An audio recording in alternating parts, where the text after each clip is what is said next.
Good morning, everyone. Welcome to this webinar organized by the EDU4Standards project. We'll wait a few minutes to allow all the participants to enter the room. In the meantime, I want to introduce myself. My name is Maria Giuffrida. I'm from Trust IT Services, one of the partners of this EU-funded project that's focused on enhancing education about standardization in Europe. Today, during this event, you will see some of our partners as well as external guests and speakers debate and present what we've done so far. And also this event will be an opportunity to collect your questions, your feedback, your insights, and anything you want to share with us. So feel free to comment and contribute to the discussion.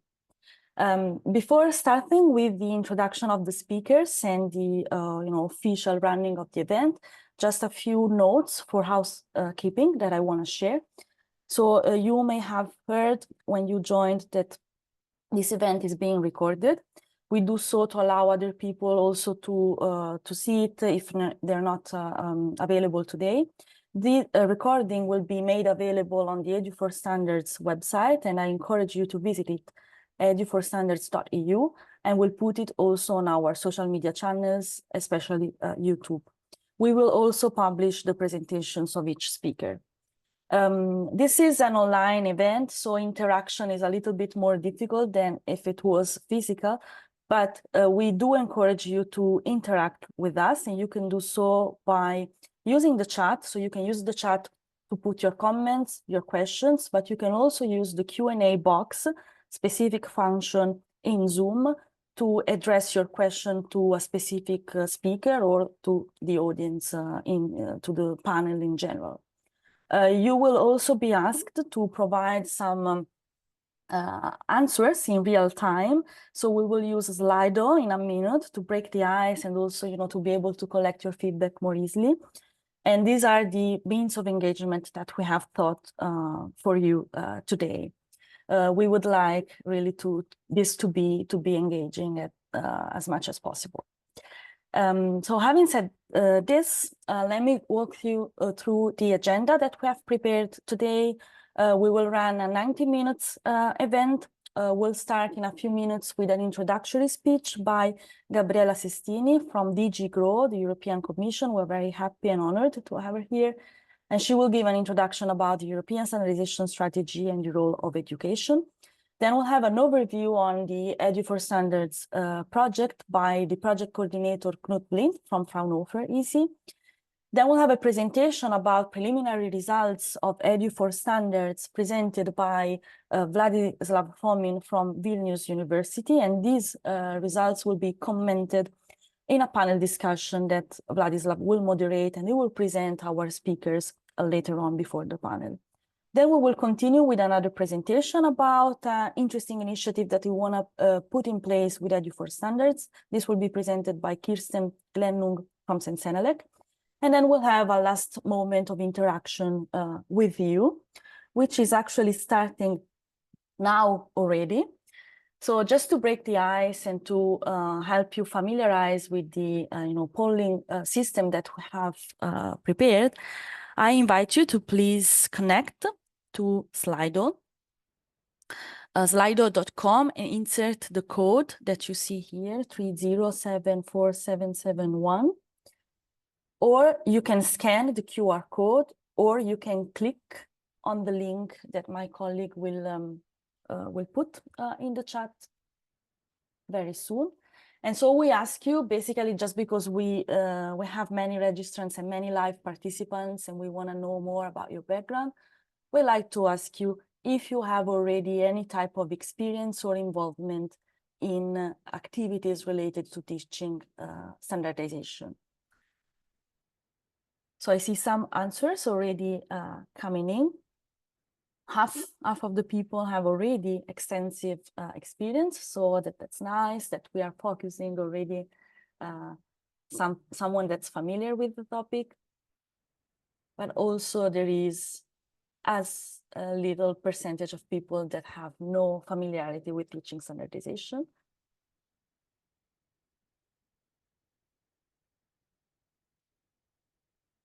Okay, so clearly the majority has a certain degree of familiarity, but also we have a few newcomers, let's say, to the field, and happy that you are here. The second question, I just launch it now because you are aware we want to ask you this thing, but I will leave the poll open for the whole duration of the event, and you can feel free to input your feedback and your comment anytime. We will go back to this question at the end of the event. The question is open-ended, so you can type whatever you want. And the question is based on your experience that we have seen in the previous slide, some of you already have, and also the concept that we will present later on in the workshop. We want to ask you what are your thoughts and feedback on how teaching standardization can be improved or better implemented in an educational setting. Okay, so this Slido will remain active and we'll wait for your feedback later on. With this, okay, thanks for providing something already. I stop sharing my screen and I leave the floor to Gabriella for her speech. Thank you again.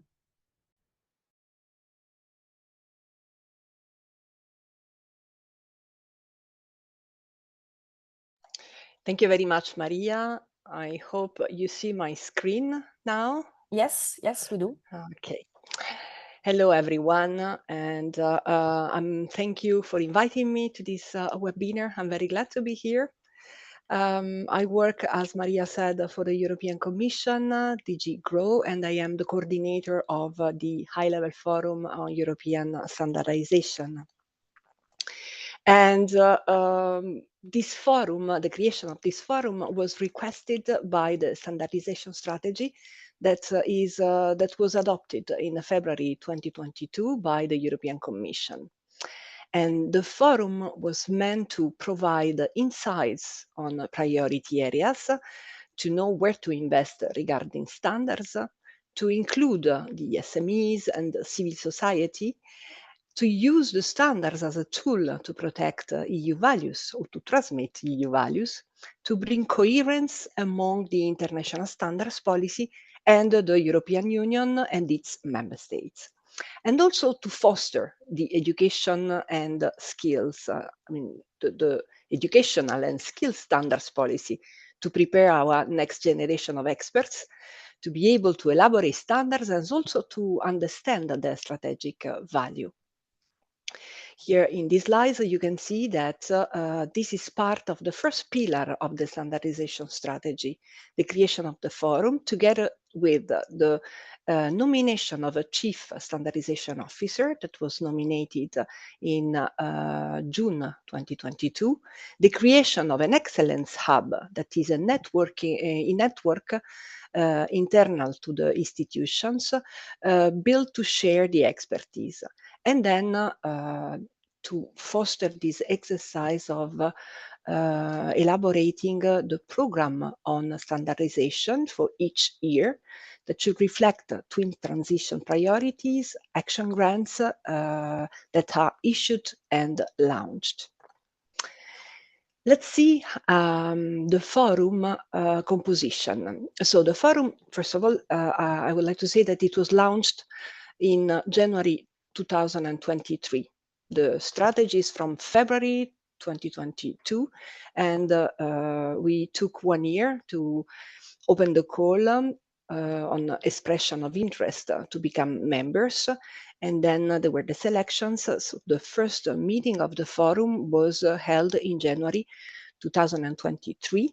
And here in these slides, you can see who brings together the forum. There are private and public sectors, decision makers and standards users, with the innovators, together with the innovators, and they are together to advise the Commission on how to better anticipate, prioritize, and address standardization needs in the European Union. Those stakeholders can bring into the forum concrete and practical standardization perspectives that is essential for addressing matters from an operational, legal, and investment point of view.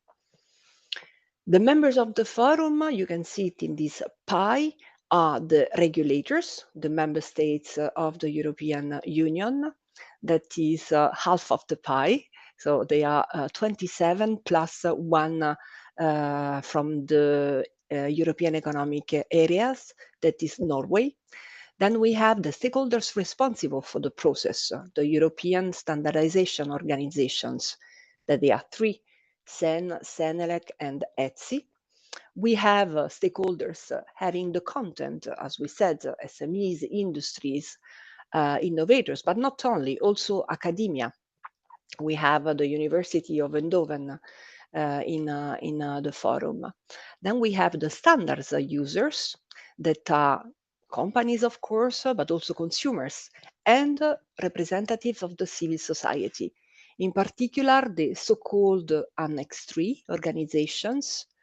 For the non-expert among our audience today, they are called Annex 3 organization because they are listed in the Annex 3 to the standardization regulation, and they represent societal interest, environment, consumers, employees, and the small and medium enterprises. There are also two observers, that is the EFTA Secretariat and the European Defence Agency, that has recently joined the group. So you can see this diverse composition that allows an inclusive and comprehensive consideration of various interests when speaking about standardization policy. What is the role of the forum? Well, there is a commission decision that creates this group, and in the Article 2 of this decision, you can see all the list of the role and the tasks of the forum. Here, just to summarize, we can say that the main objectives are three. As we said, the identification of standardization priorities, then the alignment between the European policy priorities and the needs of the market, the real needs, and the discussion of horizontal issues such as education skills, as we are here today reunited to discuss. I would add also a fourth objective. So the role of the forum is also to prepare the consensus and as a consequence to facilitate and thus accelerate the standardization process in strategic sectors. Here in these slides, you can see the structure of the forum, how it works. So the forum is a commission expert group, and it has a mandate of 3 years, ending in January 2026. This mandate can be renewed. The main group, that is the forum, is supported by a shadow subgroup that is called the Sherpa subgroup, and it is the operational body. It means that it prepares the technical work that is later submitted to the forum for endorsement. And the forum members, that for the moment they are 55, they are represented by one high-level person at CEO or vice ministerial level, so that's why high-level forum. And if they are absent, they can be replaced by an alternate. While at the Sherpa subgroup, members can have up to 3 representatives, one for each area of expertise, green, digital, and resilience. For example, the Green Sherpas will mostly contribute to discussions on standardization for renewable energies. The Sherpa group meets when required, so we will have the 8th meeting next September, and we can have also special sessions with them, while the forum meets once a year or at least or maximum twice a year. And the forum has the flexibility to organize its work in a variable geometry with ad hoc meetings for specific urgencies or to invite external experts, ad hoc experts. It has to operate in cooperation with other fora, of course.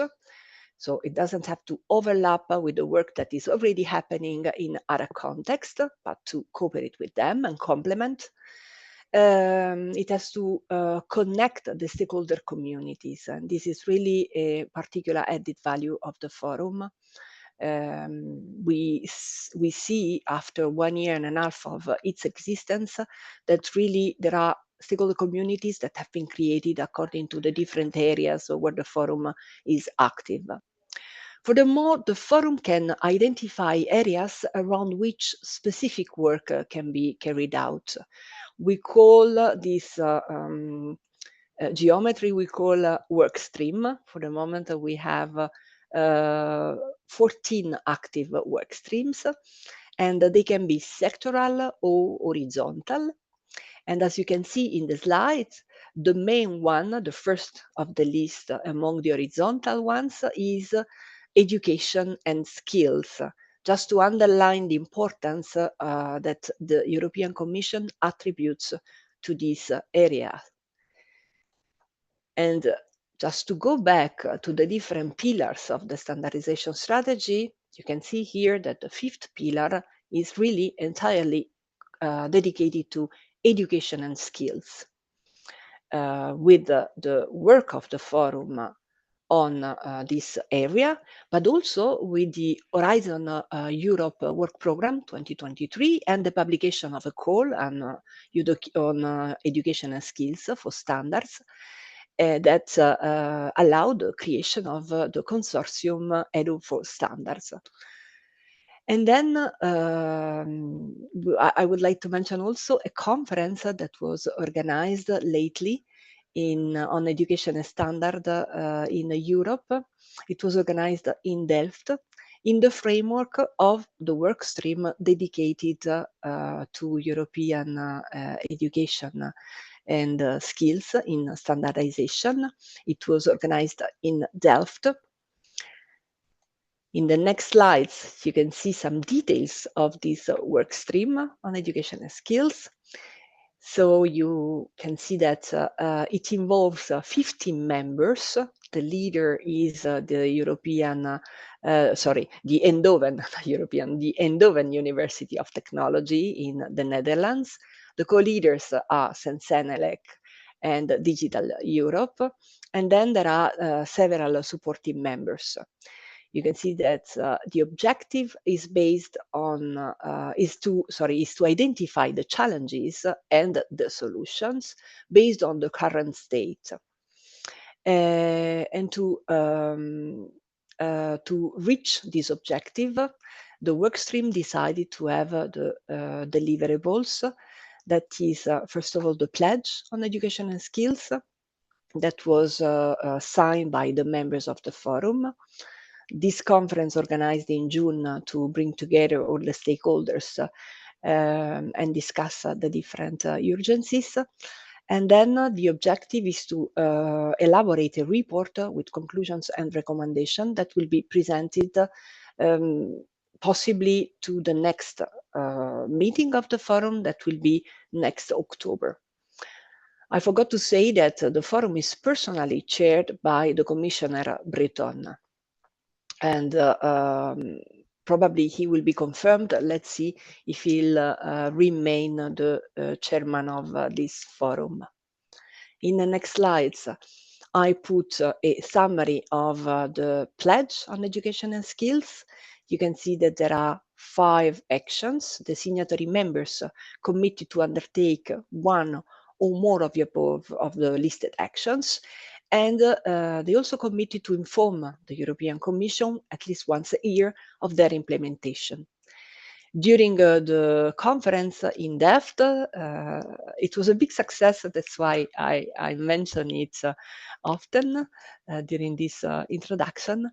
There was also the occasion for the members of the forum to present what they have been implemented so far after 6 months. So to report the implementation after 6 months. And I have to say that the commitment is clear. The implementation could show a huge number of deliverables at different levels. So the actions goes from providing training opportunities for young graduates to promote the engagement of students and young graduates in standardization-related work, to have awareness campaigns, to promote the importance of the standardization education, and also in the context of vocational and educational training to develop standardization expertise. I think I took a lot already of the time of the webinar, so I will conclude here. I prepared a slide with useful links for the audience where they can find back the main documents that I mentioned during this presentation.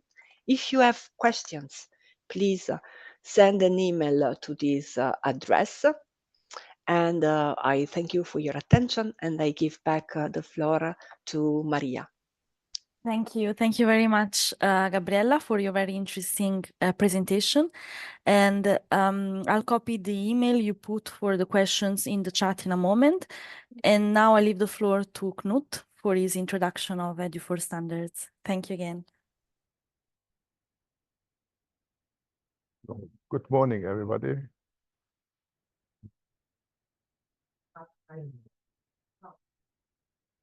Now you have full screen. Yeah. Good morning, everybody. My name is Knut.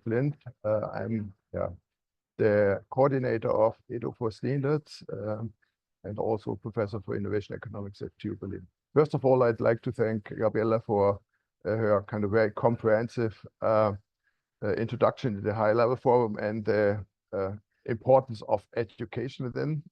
And I also thank the whole consortium, and you see it here already contributing to this successful proposal, which has been provided by this call, kind of organized by DG Grow. I also thank the many participants today for the contributions, and later for the colleagues responsible for work package 2.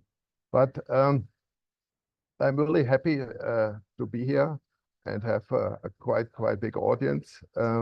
And I think EDU4Standards can make a difference in the long run. It's highlighted already in the strategy and the high-level forum. The topic is high on the agenda. There's also the EU Code of Practice on Standardization, which emphasizes the role of education.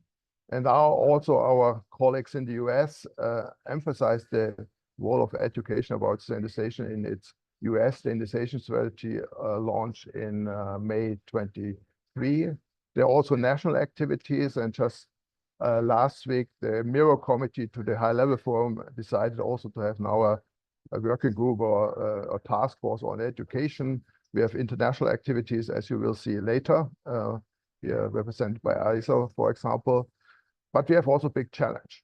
We have the big challenge of a demographic change, and we did this European Standardization panel survey, and we found out that more than 60% of the experts are above 60, are above 50, which is really kind of a big topic to replace them in the next decades.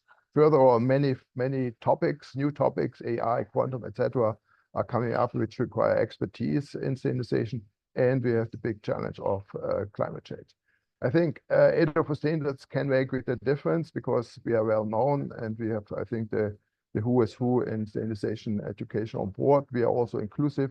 We already kind of included other partners, especially via the EEG, and we have also the US organization maybe as a hub for a sustainable kind of future of EDU4Standards. Therefore, I'm quite optimistic that EDU4Standards, which is a 3-year project, might really have impact beyond these 3 years. Here you see all the partners, and later, especially Vilnius and University of Graz will lead the discussion here again together with Sam. What are the objectives? Develop and disseminate teaching material, and today we are here a little bit to discuss what's the state of the art and where it should be developed further. Then also visibility academic standardization days is a topic which will be also addressed later.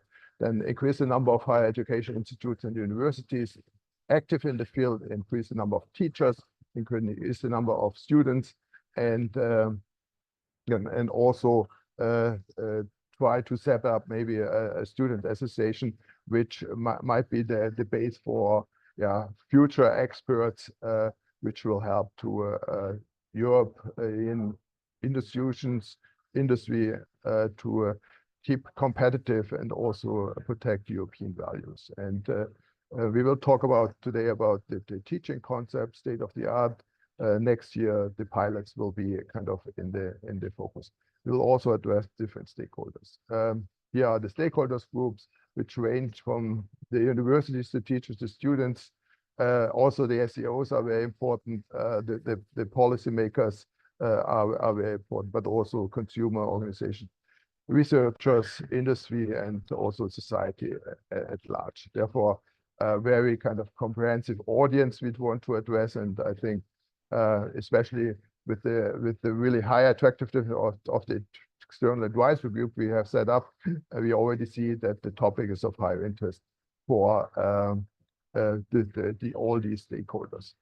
We want to make impact, reach impact, visibility, more teachers, more students. Here are some numbers, and also more courses, especially also courses which address digital and green transition, a big topic at the European level. And at the end, we also want to have a CWA workshop agreement, which is codify a little bit how to deal with education about standardization in the future. And here today, feedback, we are looking for also how we can increase our impact, and how maybe you and others can contribute to our KPIs, but we are also open to further ideas also for future webinars. Please let us know if you have ideas about that. And with that, I conclude and give now the floor to Vlad and colleagues to kind of run now the webinar. Thanks a lot. Thank you. Thank you, everyone. Thank you, Knut. I will start sharing my screen. And can you see it, my presentation? Yep. Yes. Yes, thank you. Not yet in presentation mode, Vlad. Not in presentation. All right, let's see. No? No, yes. Thanks. Yes, thank you. All right, so following on general presentation of why and how education about standardization and standardization itself are important in European context, what the project goals are, I would like to present the first results of the project that we have now. The project was running for 6 months, starting from January, and we have had several meetings, participated in several events, and collected certain data, and I will share plans, results, and hopefully leading to discussion with the panel in the next slot of the webinar. So what 3 points I would like to address today. So very quick presentation about, let's say, state of the art in how education about standardization was approached so far. Then why and how we want to change something with this project. It's the introduction of what we call innovative teaching concept of standardization, and a little bit some glimpses on results, on findings as a floor opening for further discussion. So starting from situation in general, so why there is European Commission is promoting standardization, why European Commission is promoting idea about education about standardization, why there is high-level forum on standardization, why there are all those initiatives. And one answer is that Well, there is a demand for specialists. As Knut mentioned, partially this is demographic. The existing professionals may be soon in a retiring age, and we want to see a new generation of professionals. But there is more to that. There is more to that maybe to a layperson, the idea of standardization professional is not that clear, is not that understood. Today in education, our educational programs are advertised or promoted using such concepts as career path, as job market demand, or job market opportunities. And I think those concepts are not maybe not that clear to today's students or tomorrow's students who are deciding on what to study and whom to become. So here on the right of my slide, you see excerpts from existing models, how to approach education about standardization. So there are international workshop agreements from ISO. We will have on a panel today a representative of ISO. Maybe she will comment a little bit on that.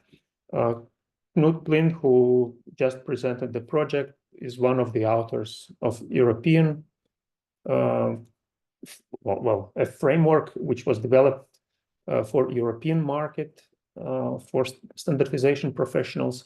So if you read those few excerpts I put on the slide, ability to organize a committee, technical knowledge in specific sector, ability to search and purchase external standards, you see that they are very specific, and I would say those existing competence models are oriented towards standardization professionals who work in a company, in standardization committee, and we will have again on the panel, one of the panelists has this role and this job. And then they are also for professionals who will be working in standardization committees. That's my understanding. And now European Commission says, with all the other efforts we were taking to promote European values, to promote gender equality, to promote green and digital skills, we want this to be reflected also in standardization. And it has not been reflected so far in existing standardization competence models. So this is what is the problem and the proposed solution. This is what is the goal of our project. That's on the left-hand side of the slide, is to expand the existing body of knowledge on education about standardization with value-oriented teaching, or a new approach which is cognizant, which is embedding value-oriented learning outcomes, which recognizes human-centered approach, European values and interests, green digital skills, gender equality. So then one thing is to develop this new body of knowledge, new concepts on competencies, on what students must know, what abilities they must have if they take courses on standardization. But then also we have to make it popular. It's a new approach. It's a challenge. How do we achieve on KPIs? How we attain, how we get the awareness, attention of educators, of students, of professionals in the topic about standardization. When it comes to the value-oriented or value-based approach to education, so those are the core values of the Treaty of European Union. They're written in Article 2, human dignity, freedom, democracy, equality, and rule of law. You see they are very generic in their conceptualization or how they are pronounced or spelled. And we have to find out how can we relate those values to specific venues and contexts of standardization. This is important and very challenging work, which is being done now in our project. And I will have a panelist from University of Graz who is in charge of translating those core values into specific competences and knowledge categories for which are relevant for standardization domain. So one challenge of the project: how do we go from universal values to specific competences and knowledge relevant for standardization professionals? Now, very short, but I hope that self-explanatory presentation of preliminary findings of the project. As you might have understood, we have, let's say, the most active or the most prominent educators about standardization in our project. So we have universities and professors who, some of them for several decades, were teaching courses or the whole programs, engaged in programs on standardization. Some of them have a shorter experience, but in one or another way, this project gathered really prominent representatives of education about standardization. And first, we were surveying our own participants, project participants. What do you teach? How do you teach? Do you reflect on those topics and those key ideas which are important for the call or for the new strategy of the European Commission? And here you see vertically, the columns represent different universities. So on the left-hand side, EU interests are specified by strategic domains, industrial sectors. Quite many of them are covered, but no single university teaches, let's say, if you look horizontally, no single one or another topic is not addressed by many universities. Then if you go in the middle with specific topics, EU interest, gender responsiveness, societal aspects, green skills, digital skills. Well, societal aspects are sort of addressed by most of respondents. The others, unfortunately, are not. So for example, when we asked, do you teach specifically on green skills? No, only 2 answered that yes, maybe, I think so. So then not even sure if they do it or not, or maybe. And this is the situation. And then if I go to educational domain on the right, again, we see that many different science fields are addressed, but no single university specializing. Well, universities are specializing, sorry, in specific field, for example, industrial engineering or electrical engineering or innovation management. But we do not see truly interdisciplinary orientation for any educational institution to cover different fields. For example, we don't have any university which would say, yes, our education about standardization, we do it within computer science, within law, within economics. So we embed it in different educational disciplines. We don't see it. And we presented recently at Delft. We had a panel where we discussed those challenges as I presented now, the fragmentation of education about standardization, how to embed education about standardization in different disciplines. I invite you to, here is the link on the top, you can click and there is a very nice summary just listed here. Not to read, but for you to get an idea what kind of challenges were discussed, which were discovered, presented, discussed, was very interesting. But if I try to summarize very long and very extensive discussions, then basically it comes to 3 things. One problem is interdisciplinarity of education about standardization, that it really covers different topics. And also when it comes to those 5 generic values, they can be also interpreted differently.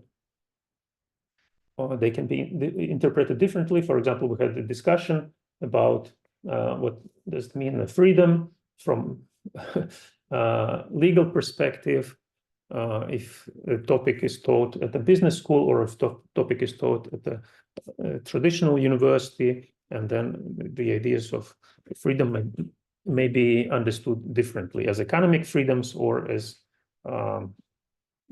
personal freedoms of people.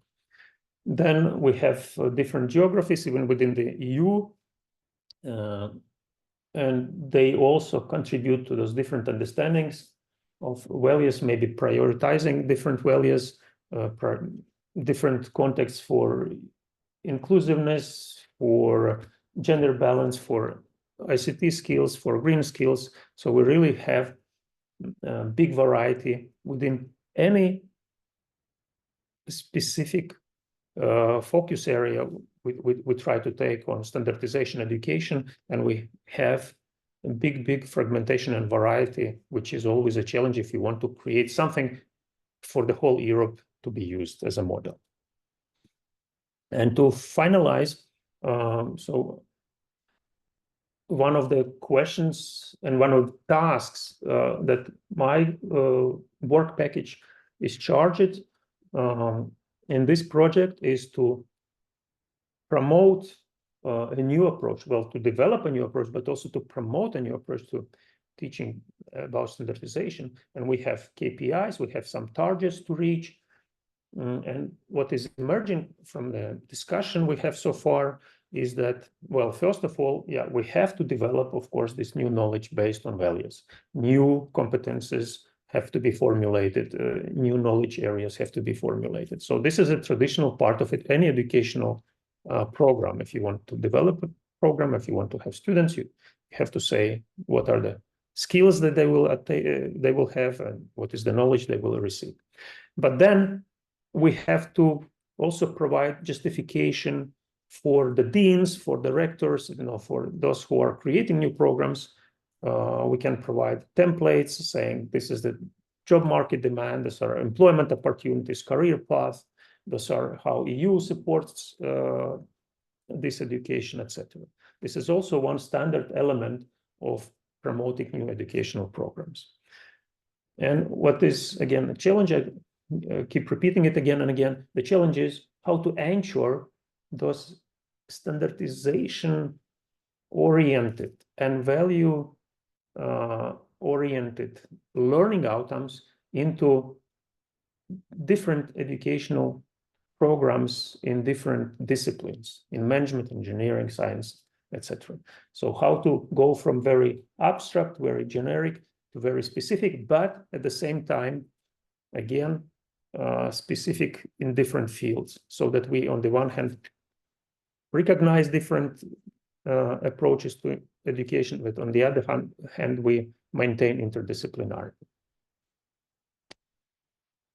And there are technical means to promote learning materials, education materials, that they can be, for example, technological tools like learning objects. There are standards for learning object sharing, meta descriptions of the content of learning object, easy import to Moodle or other learning management systems which are used by educators. Now to my final slide. One idea we were entertaining, if I want to really have impact, if I want really to reach the KPIs and large number of the students to get education about standardization. And here I put 3 graphs on what are the most popular disciplines in Europe. You see in the middle, it's the blue color, it's a bachelor, at the right bottom is master, and the top left also shows in general, but with differences in gender. So if you look at, first of all, we have big difference in gender in terms of what discipline students to choose. So if the new approach is to consider also gender responsiveness, gender equality, we must see, for example, in health and welfare, we have twice as many female students as male, but in engineering, it's the opposite. It's twice as many male as female. So we must be cognizant of those differences, and in developing content and examples, that must be taken in account to level off maybe or to come up with different examples. Then it was mentioned that high-level forum pledge number 4 was to develop dedicated modules for business law and engineering. So if I look where is business law and engineering, then actually you see here in the middle that engineering is not among the most popular bachelor programs, and it's not among most popular master programs. So it's interesting that, again, we are sort of coming back on the same problem that we had in the beginning, that education for standardization was perceived as narrowly targeting engineering field, and the reality shows that maybe to have a better impact, we must first consider the most popular topics, and where, for example, if we want gender issues to address, we have to consider where are the biggest differences in terms of gender in educational programs, etc. So with this, I would like to finish, and I would like to open floor for the panel and ask the panelists to reflect on what was presented so far, and maybe specifically ask, how do you see the ways for increasing the impact of new approach to education, how we can attain KPIs, whether you agree or don't agree that there must be new approach to education about standardization, and of course your professional specificities. Now, how do we proceed? Do I present now panel members, or should I let Maria present? I will stop sharing. Yes, Vlad, thanks. You can stop sharing. And I think the question you addressed is valid for all the speakers of the panel. So we have Uwe Rueddenklau from Infineon, Anna Gallet from ISO, Claire des Clercs, and Elisabeth Staudegger from Universität Graz. I think everyone can, start contributing. Maybe we can start with Uwe. Yeah. We know so has to leave. Uwe is a member of our external advisory group. If I may, I would say that Uwe is this, let's say, a very excellent representative of what traditionally was understood as standardization professional, working with semiconductor industry, so ICT, and having engineering degree, right? So maybe it's really good that you start and tell us, how do you see, maybe there is nothing wrong with, you've made a successful career, and maybe education about standardization works just perfect. Please, Uwe. Yeah, thank you very much for this first statement and introduction. Yes, as said, however, my career came to standardization quite late, let's say fully. I was always engaged into this, but I had no learnings about standardization during the phases before. So, but I appreciate that we do this now. And you mentioned already in your slides a kind of conflict, I would call it, which I can confirm for sure. When we joined from industry, and I said I'm in the semiconductor industry, where we have a lot of topics where we look at national, European, but for us, I have to say, for semiconductor, international are the most important. Means in this case ISO and IEC standards. As we usually, if you look into this, we are looking into standards which apply, if possible, globally, rather than national or on European level. And you mentioned this topic with in some of the slides that should be more human-centric and related to European values.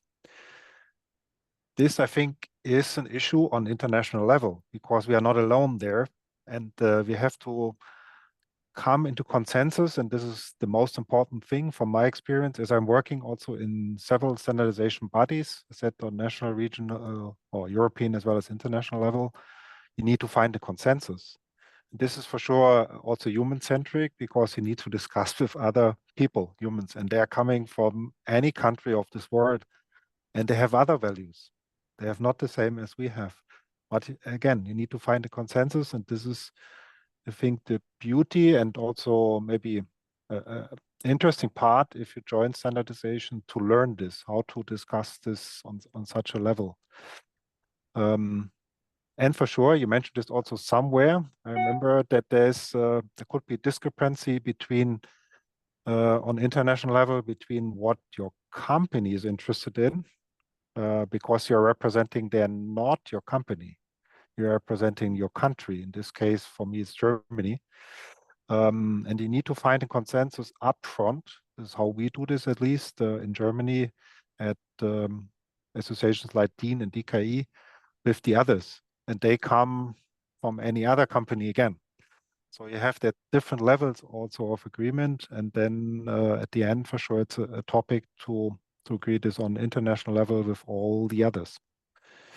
And this, I think, could be a motivation also for young people to join this area, because that's a heavy learning, I would say, and can be used also in other tasks in your job. Maybe I stop here. All right. Thank you. Thank you. So should I ask maybe then ISO or Anna, as Uwe introduced this international level, and so far we were focused more on Europe. So maybe Anna Gallet from ISO, Project Manager for Education. What are your reflections on that? Thank you very much for having me. It's a pleasure to be here. I think definitely this is a topic that is extremely relevant to all ISO members. So currently we have 172 from around the world. My job at ISO is to try to understand what is happening at national level within all our member countries, and to see what are the efforts that are being done to promote education about standardization, and also how it is being done. Traditionally, I would say that education about anything in general, education as a concept was a topic that was really looked at only nationally, because of course every system is different, and it only has been relatively recently that we have started talking about education at international level. We've had, of course, through the European Union, for example, we've had policy changes that allow us to compare the different systems, and that goes, of course, beyond the European Union now. So that is actually an opportunity for us to also start looking at education about standardization. But that thought process of saying, well, this is only national, has been there for a very long time. So when I reach out to our colleagues in different countries, they still say, well, we haven't really talked to anyone within a different country about how we teach standards and standardization. So this presents a huge opportunity for us, because this is the right moment to potentially start connecting those dots. And there are many dots to be connected, which is really exciting.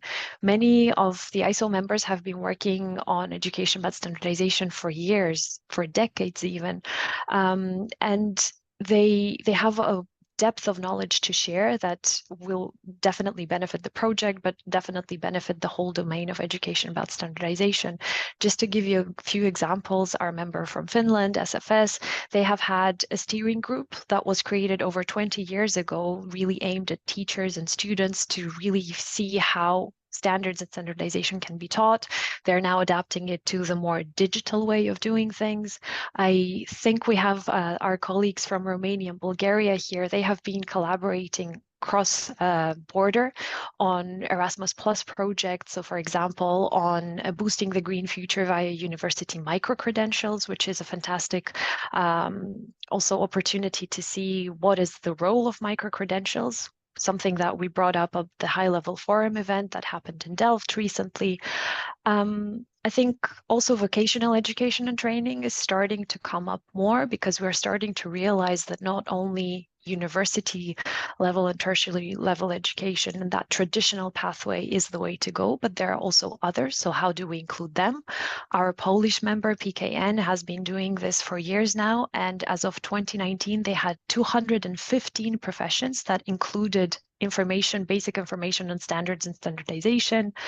And of course, the ever present topic of materials. Where do we find materials? How can we share them?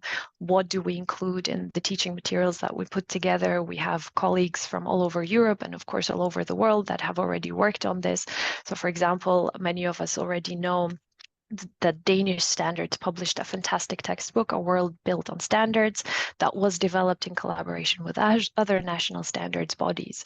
And I couldn't not mention our colleagues from DIN, Amélie Leibrand, who has been putting together a fantastic materials repository.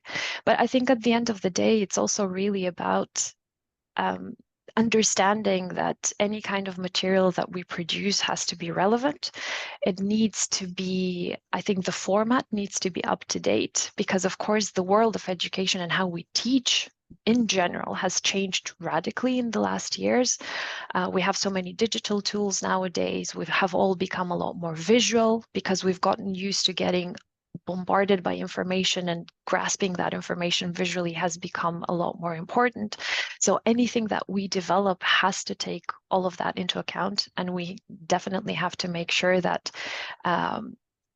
we connect with that other aspect of potentially even pedagogy and how you create engaging materials, because I think all of us are looking maybe also for experiences and to experience something when we are learning.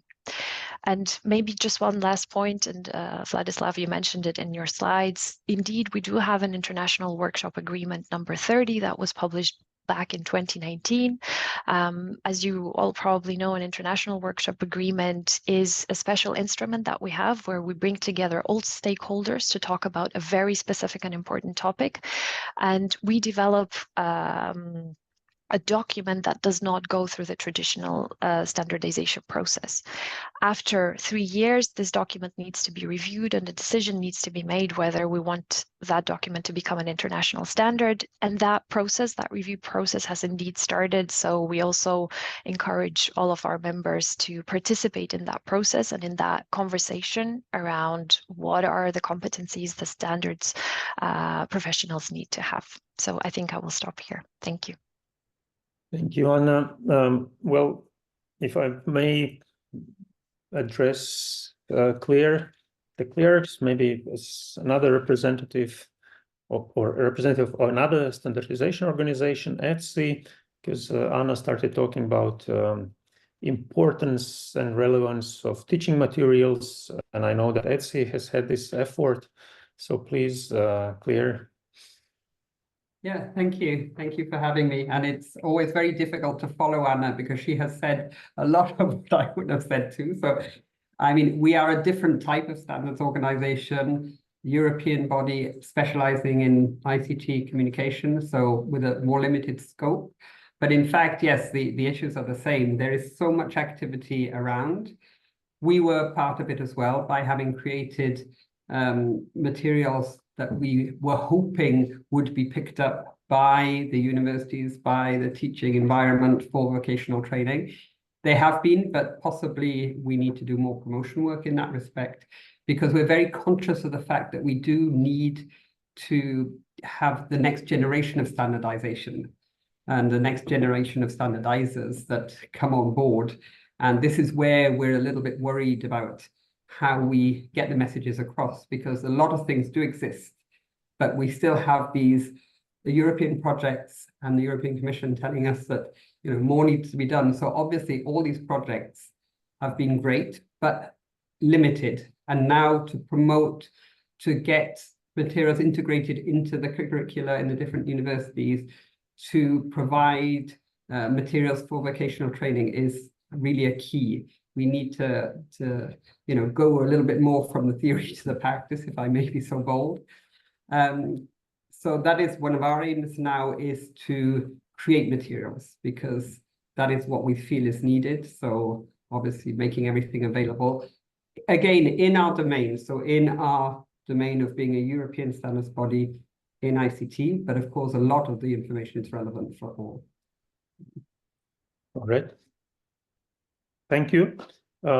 Elisabeth, now you're last of panelists to present, and I think it's very symbolic that we started with industry, then we moved to standards organizations, and now we come back to educators.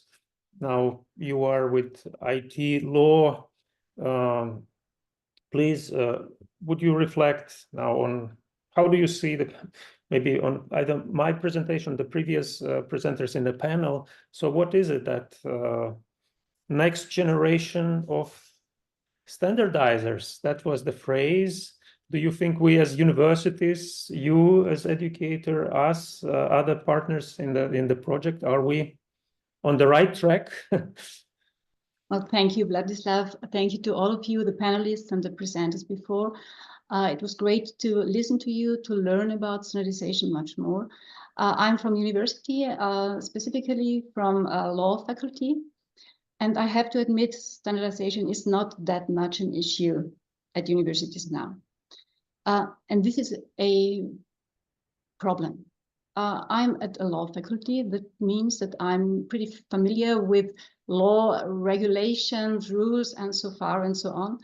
And for me, the standardization strategy is not only about semiconductor business or global or yes, even European standardization bodies. It is not just the technicians, technology that should work. For me, the issue is much, much, much bigger because the standardization strategy is part of the so-called new legislative approach. And this means that the European legislator decided that now regulation is not only traditional lawmaking done by European legislative bodies like the Commission initiating and supporting and overall Parliament and Council, but it is twofold. So now standardization bodies are held to regulate as well. And what comes out, and I focus on those European harmonized norms, what comes out is held to be union law. So what I want to say is standardization is now a sort of democratic process. And if you try to reach out to people, you should try to make them aware that this is about direct democratic rule-making. We have to let them know that they are invited, that standardization is open to each and everyone, to consumers, to users, to citizens. So this is in the first step about awareness, making people aware of the fundamental worth of standardization. Then, of course, it is about the knowledge and skills and competencies. This is what we are working on right now in the project. And then, of course, the third step, how to encourage people to take part. I guess these three levels of education and standardization, we should be aware. Thanks, Vladislav. All right, thank you very much. Thank you, all the panel participants. Now, I must ask the moderator, Maria, if we have time. We do have a few questions from the audience that I will read, and I think they're generic, and maybe we can address to anyone who wants to reply before we move to the next presentation. So we have a question here from Sheikh in the chat, who's asking is there diversity data? I am a bit biased because I'm from a minority background, and I noticed that when we are intentional and super reflective of who is missing from the conversation, this may lead to perspectives and ideas that may not be initially considered. So I'm always looking for people who look like me, speak like me, and have lived experiences like me, and it really makes the conversation more rich and inclusive. So it's more about the diversity dimension if we are considering this in the project and in the educational activities. This is the first question we have. I don't know if anyone has any immediate thoughts or ideas. Well, if I may just brief reply, and I will direct to others, but I think, yes, thank you. It's very interesting, an important question. I think this is exactly why European Commission wanted to have value-based approach to education about standardization to make it more democratic, more inclusive. And I think this partially was already answered in every single panelist's speech today. Maybe if you want also now to comment quickly, but Uwe, you talked about international fora and that people have to come to a consensus and they have to respect and recognize this diversity. And so do you want also to add something to that, what you already said? Maybe a very, very short statement, especially in Europe, we have also this so-called Annex 3 organizations, how they are called, where I would say exactly this is intended to involve everybody, let's say it that way, if possible. Maybe it doesn't work all the time, but this we should improve. Yeah, I fully agree. May I ask also one short follow-up now? Uwe, my slides I was showing show that European statistics, there is 2 or 3 times more male students in engineering than female. And now talking about diversity and inclusiveness, so through your professional engagement, do you see any opportunities how we can promote engineering disciplines to female students or to female part of population to make it more attractive, but also your professional standardization as a career path? Do you think it can be attractive to women? Yes, my answer is yes, for sure.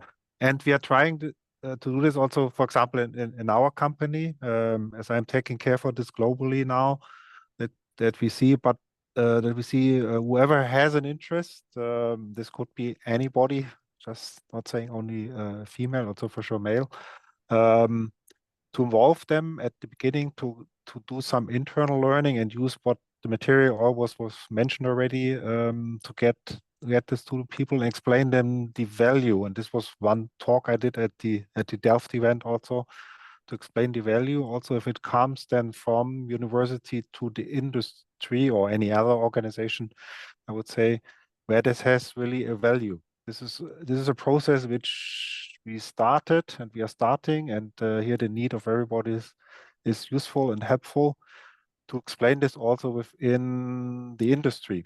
It's not seen everywhere the same way, but I think it's recognized that we have there really an issue, and this is only one example. Yeah, this training on standardization.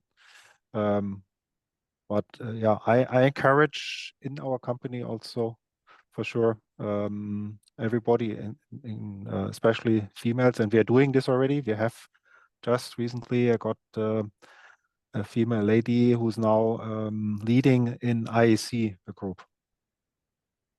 Right, thank you. Other comments? No, I don't want now to point specifically, but or should we move to another question? So Vladislav, yes, we have a few more questions. I suggest, so one question is for Elisabeth, and I suggest, Elisabeth, if you can write the question just for timing reasons. There's a question for you in the chat from one participant. Okay, if you can refer to a document where there is more information about standardization work as a new democratic legislation body. And then there is a question, I think, Vladislav, it was linked to your presentation, and the same if you can provide a written answer. It's in the Q&A box. How do you link the WTO 6 principles for standardization with the EU values? If you have any input to that. I would like to leave the floor to Gabriella quickly, because we have a question for her that she'd like to take in person. And then after Gabriella's answer, we move to Kirsten. Okay, so Gabriella, let me give you the floor again. Thank you very much, Maria. Very Yes. quickly, I just want to complement the information and maybe clarify some points. Thank you, Uwe, for reminding again the Annex 3 organization. The European standardization system is an inclusive and democratic process. Yes, it is. From a legal point of view, we have the standardization regulation with the legal obligation to include the interest, we said, of workers, environment, consumers, and SMEs. Could this process be more inclusive? Yes. That's why in the forum, as we said, we wanted to include the entities representing the societal stakeholders, because if, as Annex 3 in the Standardization Organization, they are supposed to be involved during the process of the elaboration of standards, including them also into the high-level forum, we give them the voice upfront when the priorities, the standardization needs, the policy are defined. Then I would also like to inform the public that under the forum we have specific work streams on inclusiveness at international level and at national level. So the national standardization bodies, how they can be more involved. And we have also a consultation, public consultation open, and it will close on the 25th of July. And it is about the evaluation of Regulation 1025 of 2012, the so-called Standardization Regulation. So whenever you want to submit an opinion, a comment, you are more than welcome to do this in the framework of this public consultation. If you want, I can put the link in the chat. Well, that's all, and thank you. Thank you. Thank you very much, Gabriella. And now I leave the floor to Kirsten for a final presentation on our initiative of the Academic Standard Days.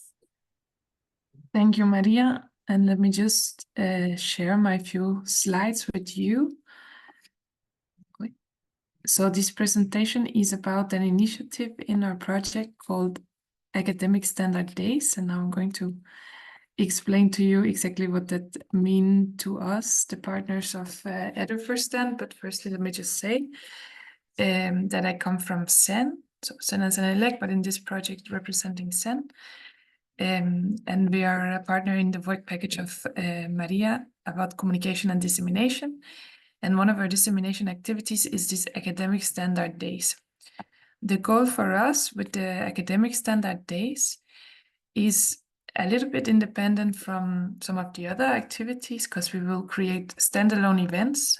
So an Academic Standard Day is a standalone event that aims to create interest in higher education institutes across Europe among students, specifically, as we have seen also in the slides of Vladislav, in the domains of engineering and business, but can also be others where standardization is relevant.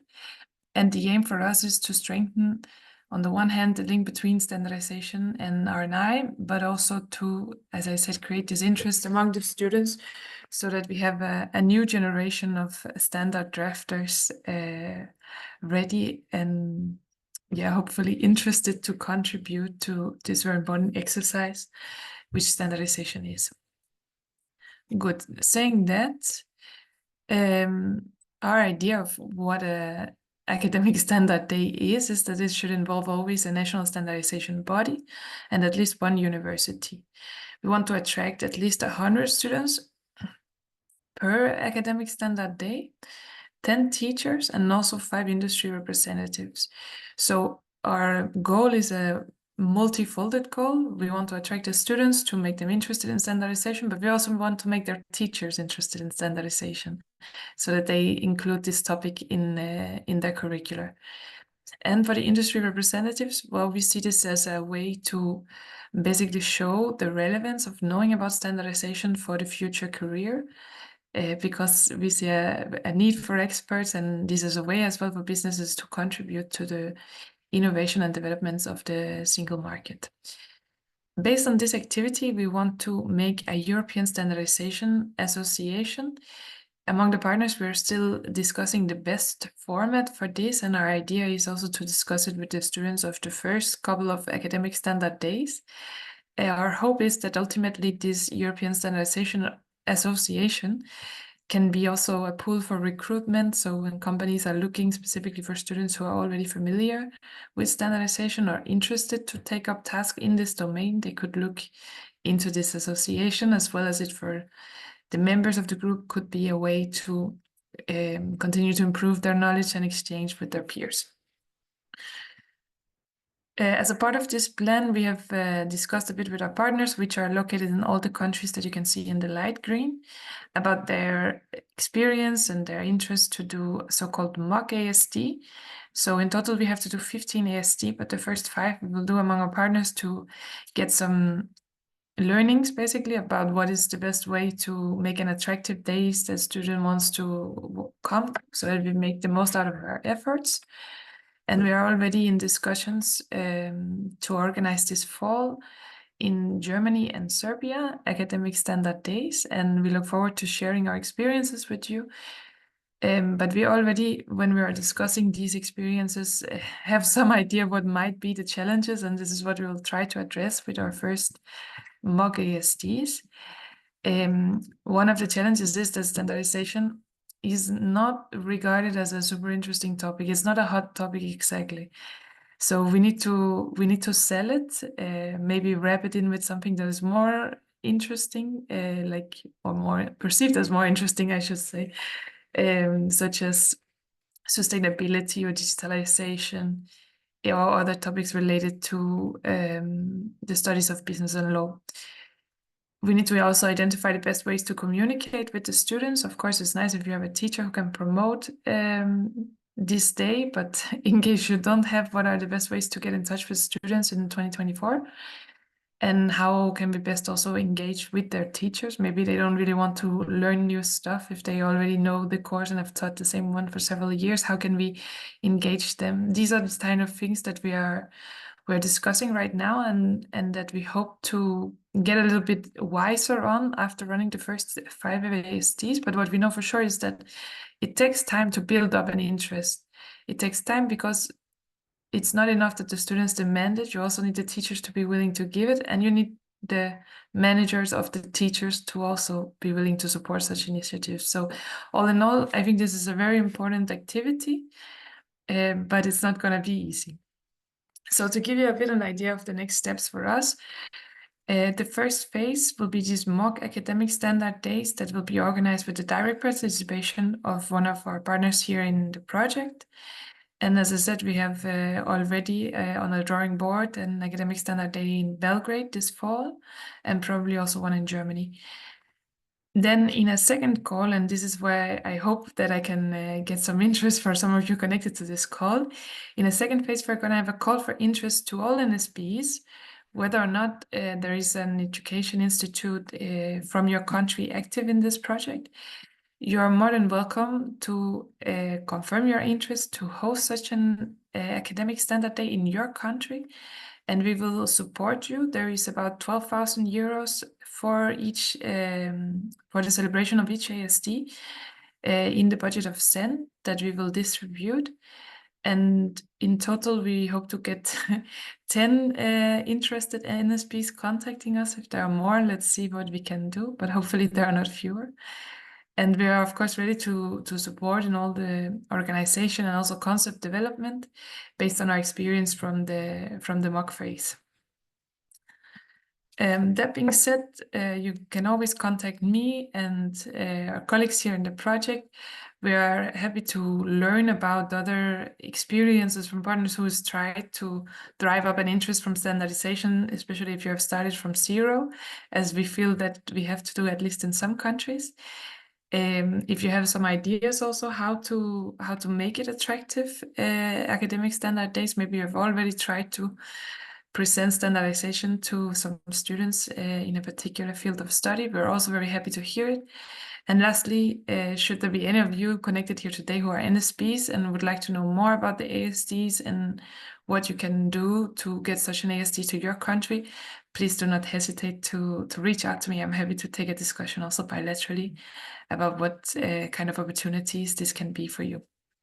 Thank you very much. Thank you. Thank you very much, Kirsten. So I see you put your contact email in the slide. Maybe you can copy it also in the chat for people to have it better. We are in the final 10 minutes. I've seen quite a movement in the chat and in the Q&A box. So thank you for your participation. I have a question for, it's really not a question, it's just a clarification, because one of the participants here has a raised hand, Zaneta Lakova. So Zaneta, just to clarify if your hand was raised by mistake or if you want to ask something in person. Okay, you put it down, thanks. So I believe, in the final 10 minutes, we can go back to the initial question I put in the beginning and see what came in. So let me just share my screen again.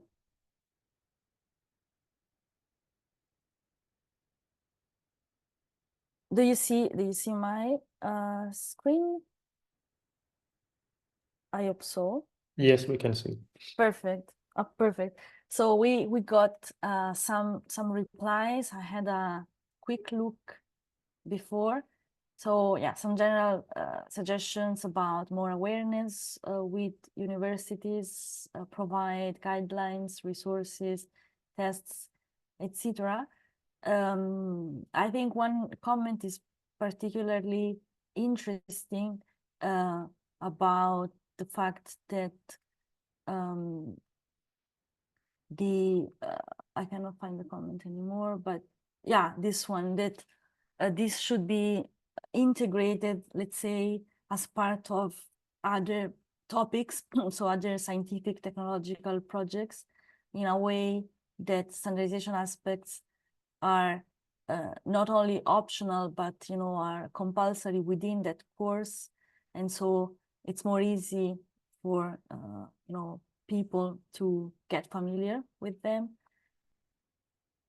And also, yeah, there is this comment, anonymous comment, about the fact that standardization alone is difficult to be an attractive, let's say, topic, and so it should be connected with other topics, which I think is similar to the other comment. So make it part of a different type of course that's focused on digitalization, sustainability, circularity, etc. In that way, standardization can also be part of the picture. Other comments are there. We'll save these, and maybe this will give us some ideas to how to proceed in our activities. If you have further inputs, you can still continue to share them. This poll will stay open, let's say, for a few days more. And I don't see any other specific question in the chat, but maybe I'm missing something. Let me check. Oh, okay. There's a comment, I think, for Kirsten in the Q&A from Cyprus, that they are interested in the second phase in the license and LBT WG3. I think it's for you, right? The second phase of the academic standard days. Yeah, I think so. That's very good to hear, Elena. Thank you. Great. And just a new question came in from Ismail. What are the performance indicators for the forum activities? Maybe it refers to the initial presentation from Gabriella. I don't know if it's something we can address now already, or maybe can be addressed to the mailing list, the mailing address we gave. Sorry, Maria, I didn't hear correctly. Yes, there's a question about performance indicators for the forum activities. So maybe Ismail, you can address this question, because also we have a little time, to the email address that was provided in the chat. And maybe there they can provide you more details. So I think, there's 5 minutes left, but if anyone wants to give any concluding word, feel free. Otherwise, I think we can call it a day, and really thank every participant for interesting insights and also the enthusiasm that you transmitted, even if it was only online. If I may, Yes. if nobody else, then I would like, first of all, to thank for organizing this webinar. Thank you, Maria. Thank you, our dear guest participants. I was asked here specifically to moderate this panel, and it was really great learning leading to organizing this panel, that we had to exchange some ideas, some reflections already before. So there was a lot of work behind, and that was really, really important learning exercise. And also it was repeated today or spoken out to all our participants. I think what we see, there are really great ideas. We also receive now them through chat. We see that a lot of efforts are being done in different venues, ISO, ETSI, national standard bodies, universities, all are doing something, and we're doing for decades. And I think events like that and projects like that really are helpful as consolidation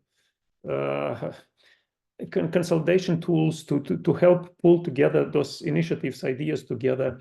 So I would like to thank all the participants and Maria for organizing and allowing us to talk to each other, to understand who is doing and how we can proceed towards those goals and KPIs which are established. Thank you. Thank you. Thank you again, everyone. And thank you also to Sabrina, my colleague, who supported a lot. And we'll publish the recordings and the slides later this week or early next week, so that we can follow up with the material, and you can reach out to us to continue, let's say, these discussions. Have a good day, everyone.